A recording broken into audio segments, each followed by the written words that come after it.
तो प्रिय विद्यार्थियों, किरातार्जुनीयम नामक महाकाव्य के प्रथम सर्ग के लगभग 16 श्लोकों का अध्ययन आप लोगों ने कर लिया और अब इसी क्रम में जो 17वां श्लोक है उसका अनुवाद, उसकी व्याख्या, उसका जो भाव है उसको हम आप समझेंगे। तो यहाँ पर वनेचर दुर्योधन की प्रजाभिषेक और उसके नीति संबंधी तत्वों को जान करके द्वैतमन में युधिष्ठिर से निवेदन करता है, युधिष्ठिर को सूचित करता है, उन्हें बता रहा है कि कुरु प्रदेश कैसा है, वर्तमान में कुरु प्रदेश की स्थिति क्या है, कैसे दिख रहा है ना, क्या दशा है उसकी, दुर्योधन किस तरह से कुरु प्रदेश पर शासन कर रहा है, उसका क्या प्रभाव है कुरु प्रदेश पर, इस पर प्रकाश डालता है, इसको बताता है और बताते हुए कह रहा है, सुखेन लभ्या दधतः कृषीवलै रकृष्ट पच्या इव तस्य संपदः वितन्वति चे मम देव मातृका चिराय तस्मिन् कुर्वस्य कासति। कहा कि सुखेन लभ्या दधतः कृषीवलै रकृष्ट पच्या इव तस्य संपदः वितन्वति चे मम देव मातृका चिराय तस्मिन् कुर्वस्य काशति। एक एक बात को आप समझने की कोशिश करिएगा। बोले कुरुवः चकासति, कुरु प्रदेश सुशोभित हो रहा है। क्या? कुरुवः चकासति, कुरुवः अर्थात कुरु जनपद, जो कुरु प्रदेश है वो चकासत माने विलसत सुशोभित हो रहा है। कैसे सुशोभित हो रहा है? तो बोले क्या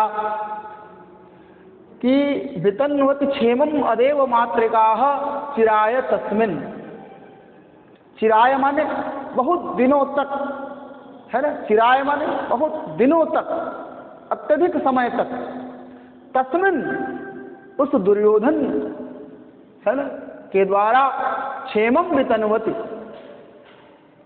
चिराय तस्मिन् क्षेमम वितन्वति कुरुवः चकासति, कुरु प्रदेश सुशोभित हो रहा है।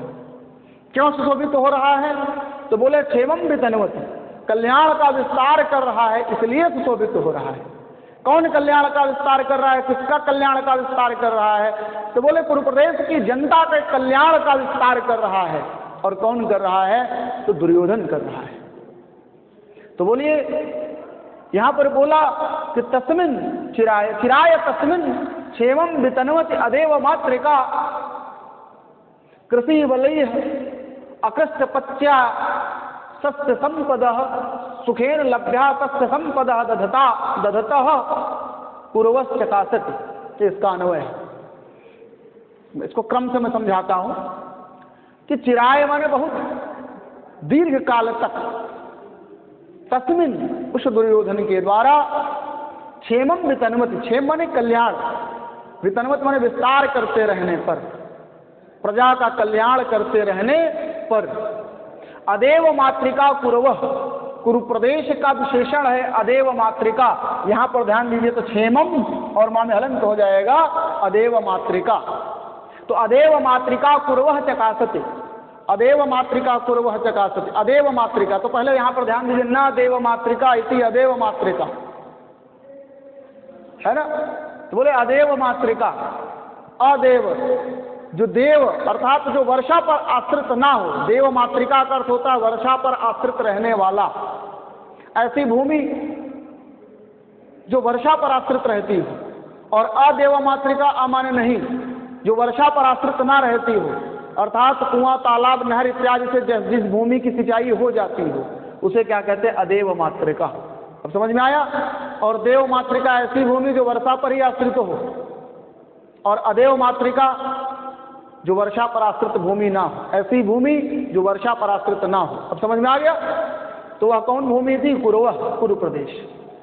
चकाचक सुशोभित हो रहा है। तो फिर से देखिए, चिराय बहुत देर तक, अत्यधिक समय तक, तस्मिन उस दुर्योधन के द्वारा क्षेमम वितन्वति, प्रजा का कल्याण का, प्रजा के कल्याण का वितन्वत में विस्तार करते रहने पर, अदेव मातृका वर्षा के जल पर आश्रित न रहने वाली, अपितु नहर, नदी, तालाब इत्यादि कृत्रिम व्यवस्थाओं से सिंचाई को प्राप्त होने वाली कुरुआ माने कुरु प्रदेश, होने वाला कुरु प्रदेश, अकृष्ट पच्चा इव माने मानो, कृषि वलय अकृष्ट पच्चा, कृषि वलय किसानों के द्वारा, कृषिवल पद का क्या अर्थ है? तो किसान। तो कृषि वलय किसानों के द्वारा अकृष्ट बिना जुताई के ही, कृषि वलय अकृष्ट, कृष्ट माने खींचना और अकृष्ट माने बिना जुताई के। तो कृष्ट माने जुताई खींचना और अकृष्ट माने बिना जुताई के। तो बोले कृषि वलय अकृष्ट इव पच्चा सत्य संपदा दधतः सुखेन लभ्या सत्य संपदा दधतः कुरुवश्च काचित्। तो बोले कि चिराय तस्मिन, बहुत देर तक उस दुर्योधन के द्वारा प्रजा का विस्तार करते रहने के कारण वर्षा के जल पर आश्रित न रहने वाला जो कुरु प्रदेश है, वह कृषि वलय किसानों के द्वारा अकृष्ट पच्चा बिना जुताई के ही, यू माने मानो, मानो सुखेन, सुखेन लभ्या, सुखेन माने आसानी से ही, लभ्या माने प्राप्त होने योग्य, आसानी से प्राप्त होने वाली, सत्य संपदा, सत्य माने कृषि रूपी, फसल रूपी, सत्य संपदा कृषि संपदा या फसल रूपी संपदा को दधता माने धारण करता हुआ, चकासति माने सुशोभित हो रहा है। बात समझ में आई? कौन सुशोभित हो रहा है? पूर्व चकासति, कुरु प्रदेश सुशोभित हो रहा है। अब बात समझ में आई? कुरु प्रदेश की यहाँ पर तमाम विशेषताएं बताई गई कि अदेव मातृका कुरु चकासति, है ना, वर्षा के जल पर आश्रित न रहने वाला कुरु प्रदेश शोभित हो रहा है। और बता रहे हैं क्या कि कृषि वलय अकृष्ट पच्चा, किसानों के द्वारा बिना जुताई के ही, पच्चा माने पक जाने वाली, है ना, और आसानी से प्राप्त होने योग्य सत्य संपदा, फसल रूपी संपदा को दस्ता धारण करने वाला कुरु चकासति, कुरु प्रदेश शोभित हो रहा है। अब बात समझ में आई?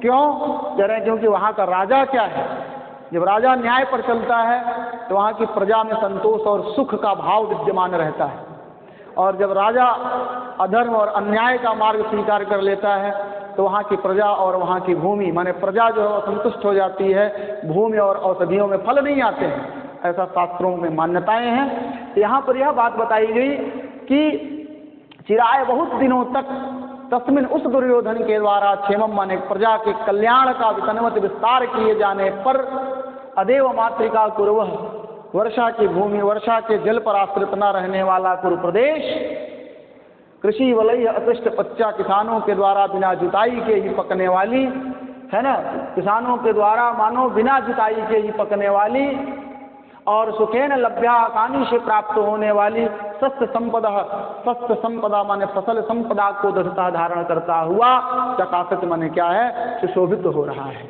यहाँ पर संभावना की गई, और संभावनाम अथोत प्रेक्षा, संभावनाम अथोत प्रेक्षा, है ना, प्रकृतस्थ परात्मना, काव्य प्रकाश में कहा है आचार्य मम्मट ने कि जहाँ उपमेय में उपमान की संभावना प्रकट की जाए वहाँ पर उत्प्रेक्षा अलंकार होता है। और उत्प्रेक्षा सूची यहाँ पर शब्द क्या है? तो उत्प्रेक्षा सूचित जो शब्द है वो इव है ना, मानो शब्द आया है, जन जानो मन मानो, हिंदी में भी उत्प्रेक्षावाची शब्द होते हैं। छंद कौन सी है? वंशस्थ छंद है। रीति क्या है? वैदर्भी रीति है। बात समझ में आई? इसके लेखक कौन है? तो आप समझ रहे हैं, महाभारत में उनकी कितनी रचना, एक ही है, किरातार्जुनीयम। और किरातार्जुनीयम के किस सर्ग से उद्धृत है? तो प्रथम सर्ग का 17वां श्लोक है ना, जिसमें कुरु प्रदेश का उल्लेख है, कुरु प्रदेश की सत्य संपदा का उल्लेख है। अब बात समझ में आई? कौन कहा है? वनेचर इसका वक्ता है, और किससे कह रहा है? युधिष्ठिर से। इतनी बात आपको समझ में आ गई तो मैं आगे चलता हूँ। अब आता हूँ 18वें श्लोक पर, ठीक है।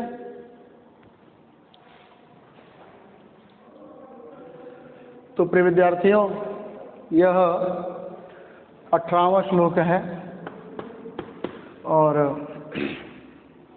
इसका अर्थ हमें आपको समझना है, तो मैं आपको पढ़ाता हूँ। यहाँ पर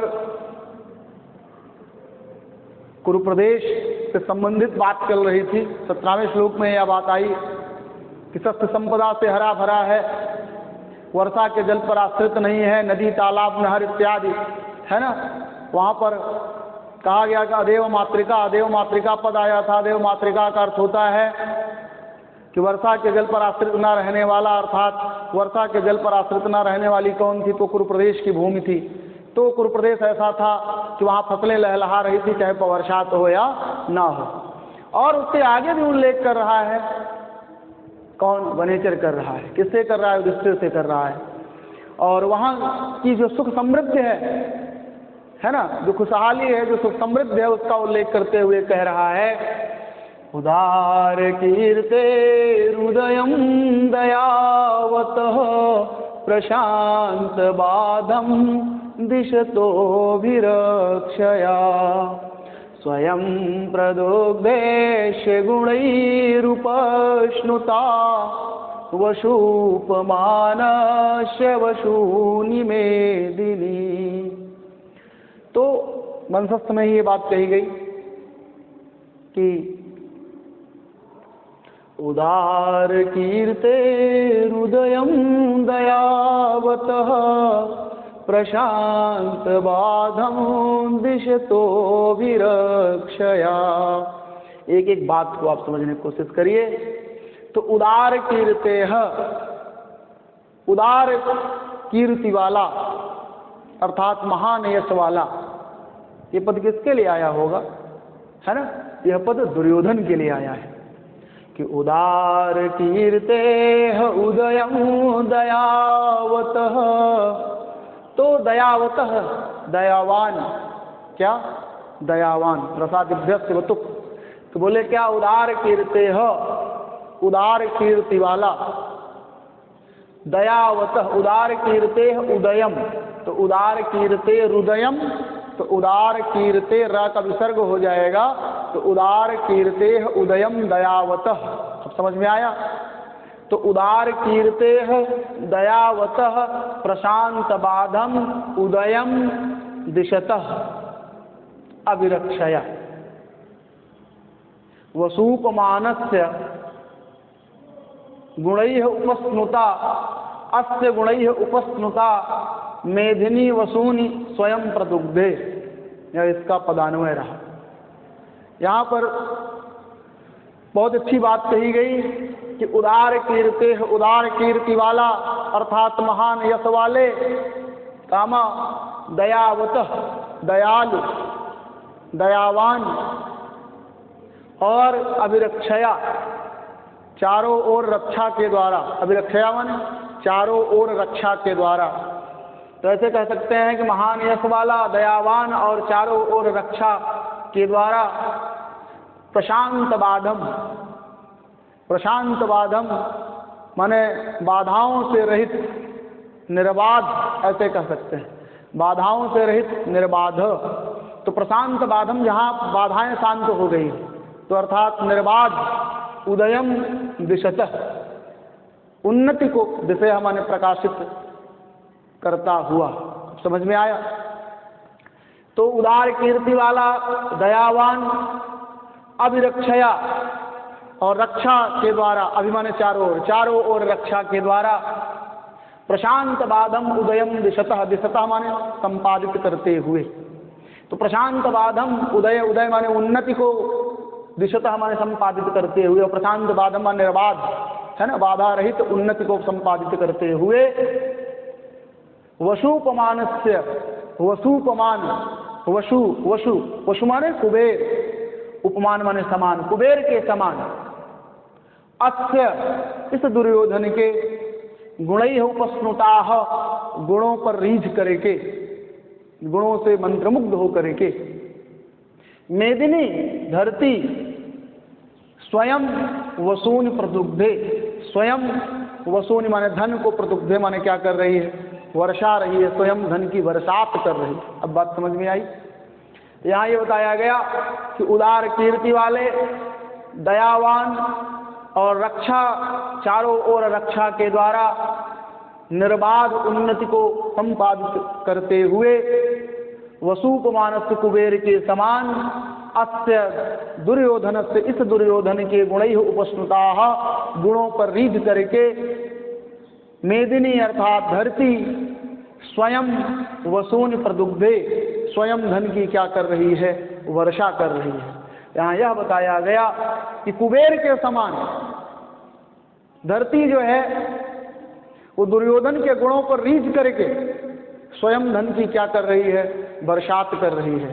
कहने का अर्थ यह है कि बड़े ही त्याग, न्याय, ईमानदारी, सत्यप्रियता है ना, लोलुपता का अभाव, इन समस्त गुणों से युक्त होकर के दुर्योधन क्या कर रहा है, राज्य कार्य को संचालित कर रहा है। और उस पर विजय प्राप्त करना अब इतना सरल नहीं रह गया है।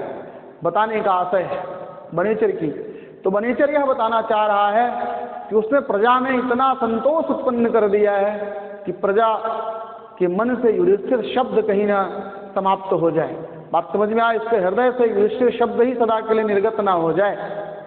इस तरह से वह दुर्योधन अपनी प्रजा में अपने गुणों का संचार किया, अर्थात पूरा की पूरी धरती जो है उस पर धन की बरसात कर रही है।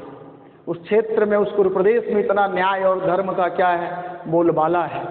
अब बात समझ में आई, तो ये क्या रहा, ये इसका अर्थ रहा।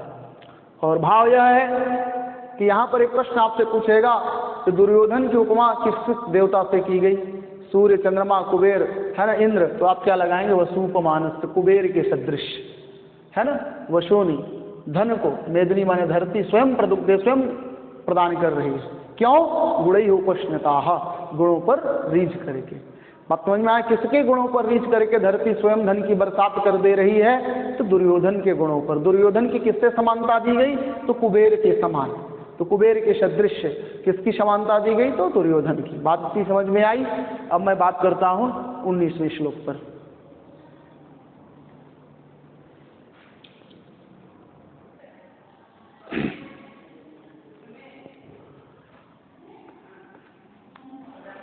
तो प्रिय विद्यार्थियों, अभी तक 17 और 18 दो श्लोकों में दुर्योधन की सुख समृद्धि का उल्लेख हुआ। अब 19वें श्लोक में वनेचर दुर्योधन की सैन्य व्यवस्था क्या है, उसके योद्धा कैसे हैं, तो उसके धनुर्धर पर प्रकाश डाल रहा है कि उसके जो धनुर्धर हैं वो दुर्योधन को किस कोटि तक अपना प्रिय मानते हैं, उसके लिए क्या कर गुजरने की सोचते हैं, उसे कितना आदर देते हैं, इस बात पर प्रकाश डाल रहा है। पहले तो उसके धनुर्धर के गुणों पर, और फिर वे धनुर्धर हैं कैसे, वो दुर्योधन के लिए क्या कर सकते हैं, इस पर प्रकाश डाला। किसने, वनेचर ने। और वनेचर इस श्लोक का वक्ता है, तो वनेचर कह रहा है दुर्योधन से, महोजशो मान धनाः धनार्चिताः धनुर्भृतः शय्यति लब्धकीर्तयः न संहतास्तस्य न भिन्नवृत्तयः प्रियाणि वाञ्छन्त्यशुभिः समीहितुम्। एक एक बात को समझने की कोशिश करिएगा। यहाँ दुर्योधन के धनुर्धर पर है ना प्रकाश डाला गया कि दुर्योधन के धनुर्धारी योद्धा कैसे हैं, उनके धनुर्धर कैसे हैं, उसको आप जान लीजिए। तो निवेदन करता है महाराज से कि हे महाराज, महोजशो मान धनाः धनार्चिताः धनुर्भृतः शय्यति लब्धकीर्तयः न संहतास्तस्य न भिन्नवृत्तयः प्रियाणि वाञ्छन्ति यशुभिः समीहितुम्। प्रियाणि वाञ्छन्ति अशुभिः समीहितुम्। वांछति है ना, चाहते हैं, वांछति माने चाहते हैं, अशुभि प्राणपण से, समीहितुम माने पूरा करना। तो प्राणपण से असु, असु माने प्राण, तो अशुभि यहां पर ध्यान दीजिए, वांछति धन अशुभि बराबर वांछत्य शुभि कि कोई अड़क से यण संदेह। तो प्रियाण माने प्रिय कार्यों को, समीहितुम माने पूरा करने के लिए, अशुभि माने प्राणपण की बाजी लगा करके उसे पूरा करना चाहते हैं। कौन? धनुर्भृत, तस्य धनुर्भृत, उसके अर्थात दुर्योधन के, धनुर्भृता माने धनुर्धर। तो तस्य धनुर्भृत, हे महाराज, तस्य धनुर्भृत, उसके अर्थात दुर्योधन के जो धनुर्भृत हैं, जो धनुष को धारण करने वाले अर्थात धनुर्धर लोग हैं, वे तस्य प्रियाण, उसके प्रिय कार्यों को, दुर्योधन को प्रिय लगने वाले कार्यों को अशुभि प्राणपण से, समीहितु माने पूरा करने की, वांछति माने इच्छा करते हैं, प्राणों की बाजी लगा करके उसे पूरा करने की चाह रखते हैं। कौन? तस्य धनुर्भृत, उसके अर्थात दुर्योधन के धनुर्धर। अब बात समझ में आया क्या करना चाहते हैं? तो तस्य माने उस दुर्योधन के प्रियाण माने प्रिय कार्यों को समीहितुम पूरा करने की, अशुभि प्राणपण से माने अशुभि समीहितुम प्राणपण से, प्राण की बाजी लगा करके समीहितुम माने पूरा करने की, वांछित माने इच्छा करते हैं। अब बात आपको समझ में आई? तो इतना तो इसके योद्धाओं की बात रही कि योद्धा लोग जो हैं, जो धनुर्धर लोग हैं, वे दुर्योधन के प्रिय लगने वाले कार्यों को, दुर्योधन को जो अच्छा लगता है उस कार्य को करने के लिए अपने प्राणों की बाजी लगा करके उसे करना चाहते हैं। तो ये तो उसके धनुर्भृत की स्वामी भक्ति की बात कही गई। अब धनुर्धर के क्या क्या विशेषण है वो जरा सा देखिए। तो महौजसो मान धनाः धनार्पिताः धनुर्भृतः शय्यति लब्धकीर्तयः। सब धनुर्भृत, धनुर्धर कैसे हैं? बोले महौजसो, महान ओज वाले हैं। ओज माने पराक्रम, महापराक्रमी। मान धनाः, मान के धनी हैं, स्वाभिमान के धनी हैं।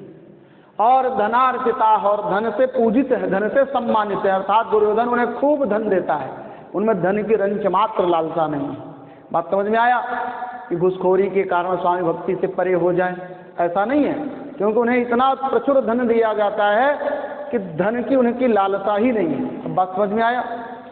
तो महौजसौ धनुर्भृतः, मान धनाः धनुर्भृतः, धनार्चिताः धनुर्भृतः, संयति लब्ध कीर्तयः धनुर्भृतः, न संहताः धनुर्भृतः, न भिन्न वृत्तयः धनुर्भृतः। सबके सब विशेषण है। किसके विशेषण है?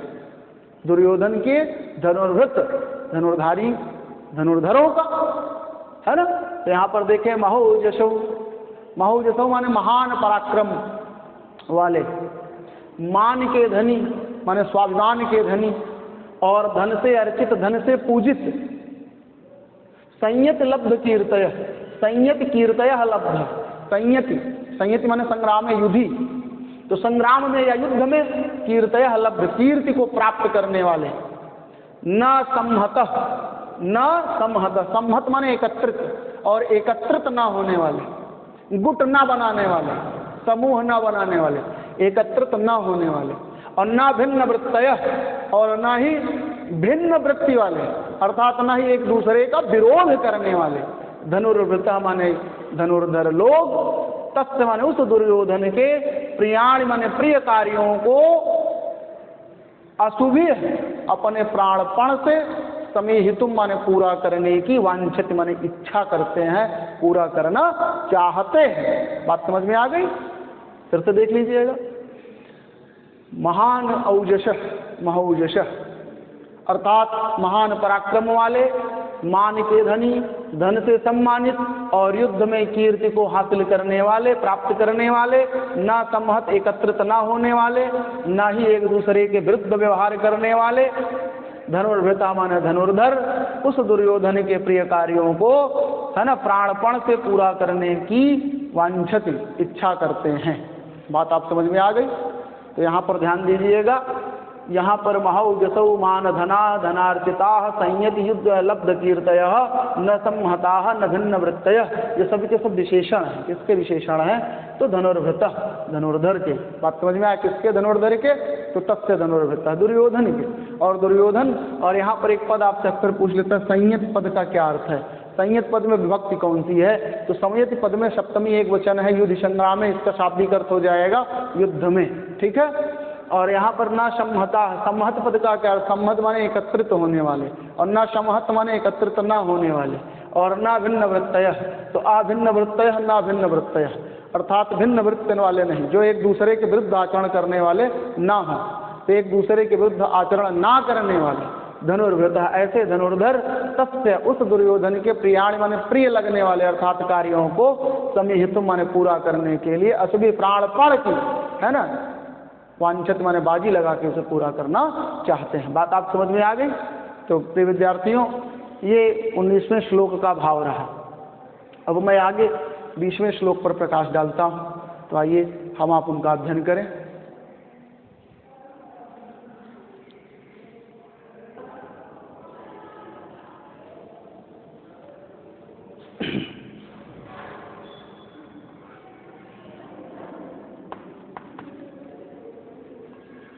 तो प्रिय विद्यार्थियों, यहाँ पर 21वें श्लोक पर प्रकाश डाल रहा हूँ, क्योंकि ज़्यादा महत्वपूर्ण है। तो यहाँ पर यह बताने की चेष्टा कर रहा है वनेचर कि जो राजा लोग हैं, अर्थात उसके अधीनस्थ जो राजा लोग हैं, दुर्योधन के अधीनस्थ जो राजागण हैं, वे उसके शासन, उसके आदेश को कैसे मानते हैं, उसके आदेश का कैसे पालन करते हैं, है ना। दुर्योधन का जो प्रभाव है वह उन राजाओं पर कैसा है, तो इसका उल्लेख कर रहा है। और उल्लेख करके यह बताने की चेष्टा कर रहा है कि दुर्योधन कितना परिवर्तित हो गया है। महाभारत की एक पंक्ति है, जानामि हम धर्मम नच में प्रवृत्ति। दुर्योधन प्रारंभ में क्रूर और आतताई अधर्मी स्वभाव का था। वह कहता है एक स्थल पर कि जानामि हम धर्मम नच में प्रवृत्ति, कि जानामि हम धर्मम, मैं धर्म तो जानता हूं लेकिन मेरी प्रवृत्ति नहीं है। परंतु आज वही दुर्योधन कितना बदल गया है। वह अपने गुणों में कितना सुधार किया, दुर्गुणों को निकाल करके गुणों को अपने पास रखा, और उन गुणों का क्या प्रभाव हुआ, उन गुणों का विस्तार करने के कारण उसके इर्द गिर्द या उसके समीप या उसके अधीनस्थ रहने वाले राजाओं ने दुर्योधन को कितना सम्मान देना शुरू किया, कितना आदर देना समझा, कितना आदर देना महत्वपूर्ण समझा। यह वनेचर के द्वारा विदित हो रहा है। तो यह वनेचर बता रहा है युधिष्ठिर को कि महाराज, न तेन सज्जं क्वचिदोद्यतं धनुः कृतं न वा कोपद्विजन्नाननं गुणानुरागेण शिरोभिरुह्यते नराधिपैर्माल्यं इवास्य शासनम्। कह रहे हैं तेन, उस दुर्योधन के द्वारा, तेन उस दुर्योधन के द्वारा, क्वचित कहीं पर, तेन क्वचित उस दुर्योधन के द्वारा कहीं पर उद्यत उठाया गया, न माने नहीं, न उद्यतम नहीं उठाया गया। तो कह रहे हैं तेन दुर्योधनेन, तृतीय व्यक्ति में तेन, तो बोले तेन उस दुर्योधन के द्वारा क्वचित कहीं पर न उद्यतम नहीं उठाया गया। उस दुर्योधन ने कहीं पर उठाया ही नहीं। क्या नहीं उठाया गया? तो सज्जम धनु, सजी हुई धनुष, अर्थात प्रत्यंचा चढ़ी हुई धनुष को तेन उस दुर्योधन के द्वारा न क्वचित उद्यतम, क्वचित न उद्यतम, क्वचित न उद्यतम, कहीं नहीं उठाया गया। ऐसा कहीं पर कोई एक भी स्थल नहीं है जहां पर उसने प्रत्यंचा चढ़ी हुई धनुष को उठाया हो। बात समझ में आया? ऐसा अवसर ही नहीं आया। कृतम नवाकोपविधिम्नाननम, बोले और कृतम न कृतम, नहीं किया गया, वह माने अथवा, और नहीं किया गया, कोप माने क्रोध के कारण, विधिम्न आननम, विधिम्न ने कुटिल टेढ़ा, आनन माने मुंह, और उसने कहीं पर भी क्रोध के कारण मुंह को टेढ़ा नहीं किया, ऐसा कहीं स्थल ही नहीं आया। अब बात समझ में आई? तो कह रहे हैं पहले तो ये कहा गया कि तेन दुर्योधन, उस दुर्योधन के द्वारा क्वचित कहीं पर भी सद्यम धनु न उद्यतम, प्रत्यंचा चढ़ी हुई धनुष को नहीं उठाया गया, और नवा, और ना ही कोप क्रोध के कारण आननम, मुंह को विजिम्नम कृतम, टेढ़ा किया गया, और नहीं कहीं पर क्रोध के कारण मुंह को टेढ़ा किया गया, बल्कि गुणानुरागेण शिरोभिरुह्यते नराधिपैः माल्यम इवास्य शासनम। कह रहे बल्कि यह मानिए कि गुणानुरागेण, उस दुर्योधन के गुण के अनुराग के कारण, गुणों के प्रेम के कारण, नराधिपैः, राजाओं के द्वारा, अस्य शासनम, इस दुर्योधन के शासन को, इस दुर्योधन के आदेश को, शिरोभि, सिर पर, उह्यते, धारण किया जा रहा है, माल्यम इव, माला की तरह, है ना। तो नराधिपति राजाओं के द्वारा अस्य शासनम, इस दुर्योधन के आदेश को, माल्यम इव, माले की तरह, शिरोभि उह्यते, सिर पर धारण किया जाता है। क्यों? कह रहे गुणानुरागेण, गुणों के अनुराग के कारण, उस दुर्योधन के गुणों के अनुराग के कारण,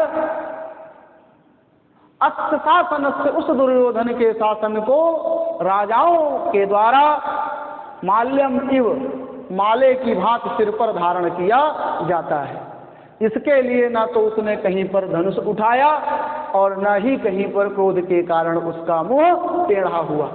अब बात समझ में आई? अपितु वो जो भी आदेश देता है, वो राजा लोग, जैसे लोग गले में माला को धारण करते हैं, वैसे सिर पर उसके आदेश को धारण करते हैं। इसके लिए न तो उसने कहीं पर धनुष उठाई, और नहीं बल्कि कहीं क्रोध किया, नहीं कहीं क्रोध किया।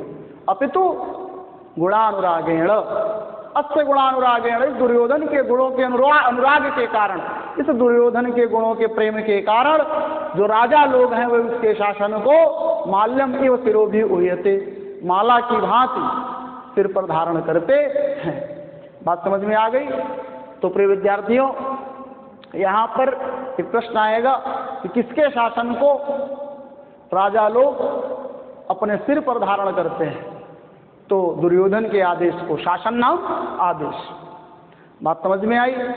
और माला की भांति कहा गया, तो यहाँ पर ये क्या है? प्रकार की उपमा अलंकार है, वंशस्थ छंद है, वैदर्भी रीति है ना, किराताग्नियम का प्रथम विसर्ग है, वक्ता कौन है? वनीचर है। तो ये बात आपको समझ में आ गई होगी। अब मैं आगे की बात करता हूँ, आगे ये श्लोकों पर प्रकाश डालता हूँ।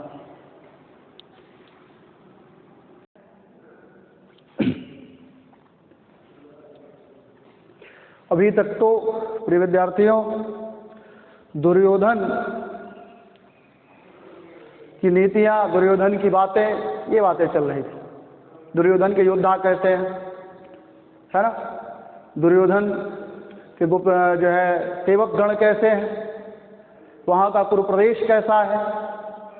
अब वनेचर दुर्योधन की सत्ता, जो शासन व्यवस्था है, उस पर उल्लेख कर रहा है, जो उसने तत्काल में, है ना, त्वरित में देख करके आया है। वह उसको निवेदन करता है महाराज युधिष्ठिर से कि हे प्रभु, इस समय आपका शत्रु दुर्योधन धार्मिक क्रियाकलाप में लगा हुआ है, और जनता कुरु प्रदेश की सामान्य जनता को यह दिखाना चाहता है तो बड़े ही धार्मिक प्रवृत्ति का है, उसमें पांडवों पर किसी प्रकार का कोई कदाचार नहीं किया। उसके जो भी दुर्गुण हैं वो परिस्थिति जन्य थे, वह स्वभावतः ऐसा नहीं है। वह अपने स्वभाव को है ना उजले गुणों में, एक आदर्शमय गुणों में चित्रित करने का प्रयास कर रहा है। जनता को यह विश्वास दिलाना चाह रहा है और वह कर क्या रहा है उस पर प्रकाश डालते हुए बनेचर कह रहा है कि सयौराज्ये नवयौवनोद्धतं निधाय दुःशासनमेद्धशासनः मखेष्वखिन्नोऽनुमतः पुरोधशा धिनोति हव्येन हिरण्यरेतसम्। इसका अर्थ पर प्रकाश डालता हूं।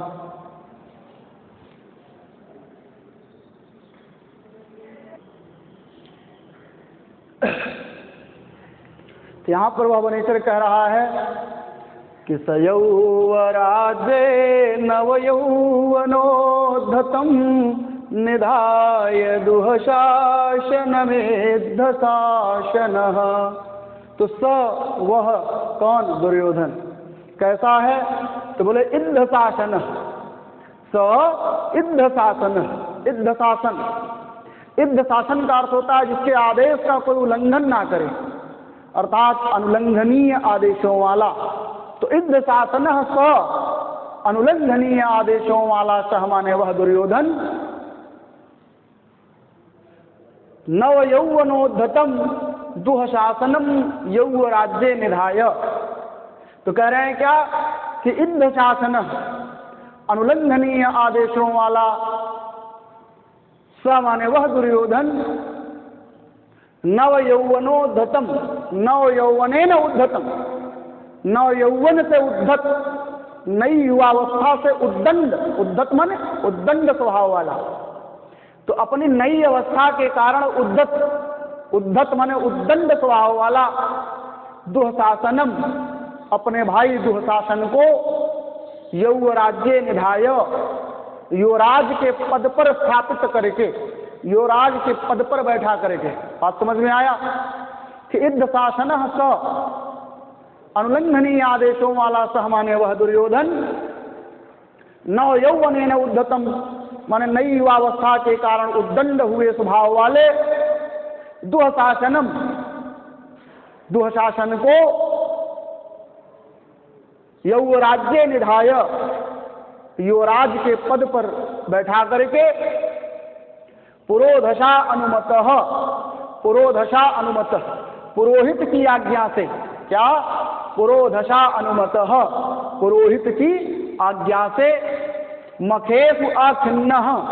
तो मखेस्व खिन्नो इको यणस्य यण संध्या मखेसु अखिन्न। तो मखेस, मख माने यज्ञ और मखेस सप्तमी बहुवचन, मखेस माने यज्ञों में। तो यहां ध्यान दीजिए।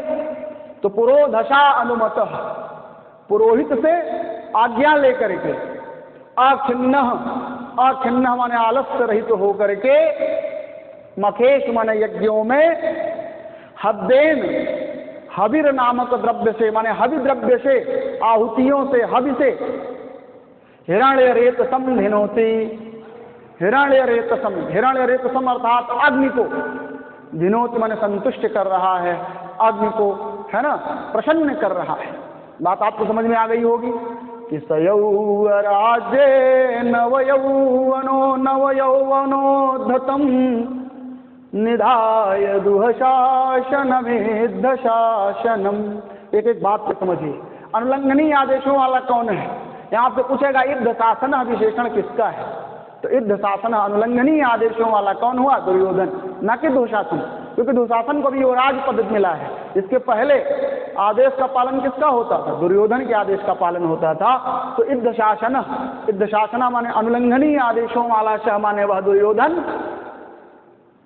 नव यौवनोद्धतम, नव यौवन के कारण उद्दंड हुए स्वभाव वाले, दुःशासनम माने दुःशासन को यौवराज्य निधाय, युवराज के पद पर बैठा करके पुरोधशा अनुमतः, पुरोहित की आज्ञा से, पुरोधशा माने पुरोहित की आज्ञा, अनुमतः आज्ञा से, अखिन्न आलस्य रहित होकर के, मखेशु माने यज्ञों में, हव्येन माने हविर नामक द्रव्य से हिरण्य रेतसम धिनोति, अग्नि को धिनोति माने प्रज्वलित कर रहा, अग्नि को संतुष्ट कर रहा है। तो उसके कहने का अर्थ है कि वो तपस्या में लग गया है, धार्मिक क्रियाकलाप कर रहा है, देवताओं को संतुष्ट कर रहा है। अर्थात आप लोगों से अगर भावी युद्ध भी हो तो उसमें विजय में उसकी देवता लोग भी क्या करें, सहायता करें। इसलिए वो क्या कर रहा है कि देवताओं को भी संतुष्ट कर रहा है और यज्ञ में हवि का दान कर रहा है। बात आप समझ में आई। और उसने क्या किया है, यौवन के कारण उद्दंड स्वभाव वाला है दुशासन, उसको उसने क्या किया है, युवराज के पद पर स्थापित कर दिया है और स्वयं संत समाज में आ गया है, संतों की भांति यज्ञ कार्य कर रहा है। और उससे उसका एक सिद्ध और भी है, ताकि भावी जीवन में यदि युद्ध भी हो आप लोगों से तो देवतागण भी उसी के पक्ष में हो। इस तरह से वह अपने धार्मिक क्रियाकलाप के द्वारा इस लोक और परलोक दोनों में अपने निर्मल कांति को फैला रहा है। यह बात बताई गई किसके द्वारा, वनेचर के द्वारा युधिष्ठिर महाराज को। बात आपके समझ में आई और इसके आगे की बात मैं आपसे कहता हूँ। धन्यवाद।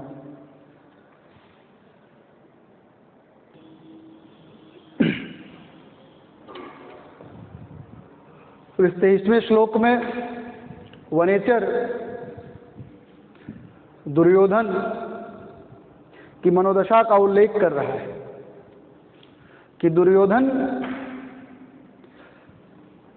सब कुछ प्राप्त तो कर लिया है, परंतु उसके मन में सदैव यह विचार चलता रहता है, वो आपकी ओर से आने वाली जो विपत्तियां हैं उन पर चिंतन करता रहता है। वह इन पर सदैव विचार करता है कि कभी ना कभी दुर्योधन इत्यादि पांडवों द्वारा आक्रमण होगा और फिर उस विपत्ति का सामना हम किस प्रकार करेंगे। उसके चेहरे पर यह भाव सदैव झलकता रहता है। तो यह बात वनेचर दुर्योधन से कहता है, वनेचर यह बात युधिष्ठिर से कहता है और इसका उल्लेख करते हुए कह रहा है, प्रलीन भोपालमपि स्थिरायति प्रशासदावारिधि मंडलम भुवः सचिन्तयत्तेव स्वदेश्यति रहो दुरंता बलवद विरोधिता। तो एक एक बात को समझने की कोशिश करिएगा। यह जो लिखा गया है ये सूक्ति है। ये क्या है? ये सूक्ति है और प्रायः आपसे पूछा जाएगा कि अहो दुरंता बलवद विरोधिता, यह सूक्ति किस ग्रंथ से ली गई है? तो ध्यान रखिएगा, यह सूक्ति जो है वो किरातार्जुनीयम से। इसका वक्ता कौन है? इसका वक्ता कौन है? तो इसका वक्ता वनेचर है। यहाँ ये कहा गया, वनेचर कह रहा है कि प्रलीन भूपालमपि स्थिरायति प्रशासदावारिधि मंडलम भुवः सचिन्तयत्तेव स्वदेश्यति रहो दुरंता बलवद विरोधिता। बड़ी ऊंची बात यहाँ पर कहा कि बलवद विरोधिता दुह अंता, बलवद विरोधिता दुह अंता। बलवद माने बलवानों से किया गया जो विरोध है वो अंतः दुह, अंत समय तक दुखदायी होता है। अब बात समझ में आई? तो जरा सा इस पर छोड़िए, पहले इस पर आइए आप। सूक्त का अर्थ था, इसलिए मैंने आपको पहले ही बता दिया। प्रलीन भूपालमपि, प्रलीन माने समाप्त कर देने पर, भूपाल माने भूमि का पालन करने वाले राजा है ना, अर्थात शत्रु विहीन। प्रलीन भूपालम माने शत्रु विहीन और स्थिरायत माने सुदृढ़ स्थिर। प्रशासदा, तो प्रशासदा वारिधि मंडलम भुवम, अवारिधि मंडलम भुवम। वारिधि माने समुद्र, मंडल माने तक, भुवम माने भूमि। तो समुद्र पर्यंत भूमि का प्रशासदा माने शासन करता हुआ, है ना। बोले शत्रु विहीन, प्रलीन भूपालम अपनी शत्रु माने राजाओं को शांत कर देने पर, शत्रु विहीन स्थिरायत में बिल्कुल स्थिर हो चुकी, आवारिज मंडलम भुवम भुवम, तो किस वसुधा को, तो समुद्र पर्यंत भूमि का, कुरु प्रदेश से लेकर के समुद्र पर्यंत तक की भूमि का प्रशासना माने शासन करता हुआ भी, सा माने वह दुर्योधन चिंतयत्येव, चिंतन ही करता रहता है, धिया माने आपत्तियों का, त्वदेष्यति माने तुम्हारी ओर से, तद माने तुम्हारी ओर से, एष्यति माने भेजी जाने वाली, तो तुम्हारी ओर से आने वाली, धिया माने विपत्तियों पर, सचिंतयति एव, वह चिंतन ही करता रहता है। अहो, है ना, कहा गया है अहो बलवद विरोधिता दुह अंता, तो बलवद विरोधिता अंता दुह, तो बलवद विरोधिता बलवानों से किया गया जो विरोध है वो अंता माने अंत समय तक, दुह माने क्या होता है, दुखदाई होता है। बात आप समझ में आई, तो बलवानों से किया गया विरोध जो होता है वो अंत समय तक दुखदाई होता है। यह बात कहा किसने कहा, वनेचर ने कहा। तो यह एक सूक्त है, इस सूक्त का वक्ता कौन है, वनेचर। यहाँ यह बताया गया कि वह दुर्योधन है ना, सारे राजाओं को शत्रुविहीन कर दिया है, ऐसी धरती को कुरु प्रदेश से लेकर के समुद्र तक की धरती पर शासन कर रहा है, परंतु आपकी ओर से आने वाली विपत्तियों को पर ही वह क्या करता है, चिंतन करता रहता है, उसका सुख नहीं भोग पा रहा है। उसे लगता है कि कभी यह राज्य हमसे छीन लिया जा सकता है, कभी भी हमसे यह राज्य छीना जा सकता है, यह चिंतन करता रहता है ना। और कहा भी गया है कि बलवानों से जो विरोध होता है, बलवानों से किया गया जो विरोध होता है वो अंतादुख, अंत समय तक क्या होता है, दुखदाई होता है। बात आप समझ में आ गई होगी। तो प्रिय विद्यार्थियों, अर्थांतर अन्यास अलंकार है, सामान्य का विशेष से कथन किया गया, ऊपर की 3 लाइनों को अंतिम चतुर्थ लाइन से क्या किया गया, कथन किया गया। तो ये क्या है, अर्थांतर अन्यास अलंकार है, और इसमें वंश छंद है, वैदर्भी क्या है, रीति है। इस प्रकार से इसका भाव हमने आपको स्पष्ट कर दिया, और इसकी सूक्त जो थी वो भी मैंने बता दिया। अब आगे जो है अगली कक्षा में पढ़ाऊंगा, तब तक के लिए धन्यवाद।